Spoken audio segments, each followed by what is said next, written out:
20 ans, ça se fête. Le Fonds mondial célèbre en cette année son 20e anniversaire d'existence. C'est pourquoi le soin de santé primaire en milieu rural, SANRU, et d'autres partenaires techniques d'appui ont reconnu à cette occasion les efforts consentis par le Fonds mondial dans la lutte contre le VIH, la tuberculose et le paludisme, entraînant des conséquences dans le monde entier.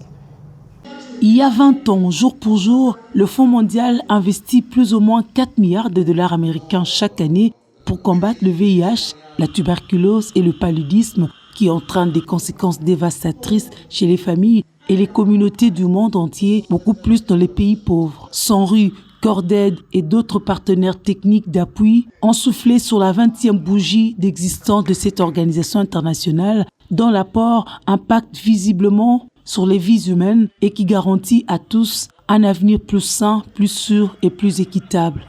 Albert Kalonji-Ntumba, directeur technique de SANRU, souligne une baisse sensible du taux de mortalité dû au paludisme grâce aux efforts consentis par le Fonds mondial. Après les 20 ans, l'impact le plus important de la malaria aujourd'hui, c'est la réduction de la mortalité.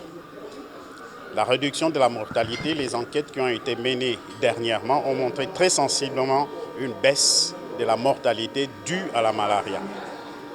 Il est évident qu'il y a encore des cas, compte tenu de l'environnement dans lequel nous vivons.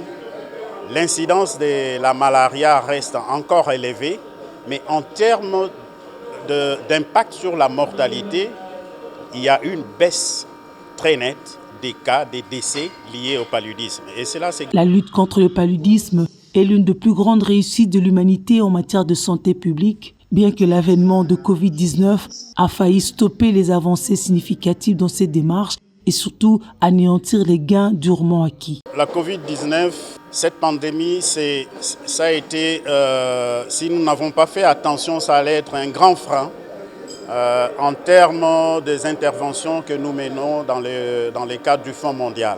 Heureusement, grâce aux efforts au niveau global et particulièrement au niveau du Fonds mondial, les pays ont pu bénéficier des financements pour atténuer, si vous voulez, l'impact négatif de Covid-19 sur les différentes interventions de lutte contre la tuberculose, le VIH et la malaria.